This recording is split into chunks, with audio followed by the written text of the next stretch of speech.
Hello, in this video I want to show you how to hide all developer options on XIAOMI 12T. And to do this we'll need to open a settings. Right here, go on the top in About Phone. Here make sure that you're a developer.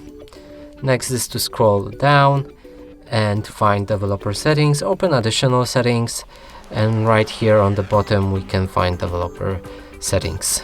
And to disable them, simply click on disable, leave the settings, and then leave again.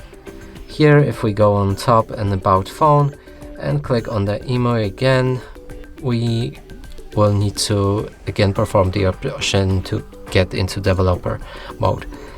And that's it for this video. Hope you like it. Please consider subscribing to our channel, leave a like and a comment below.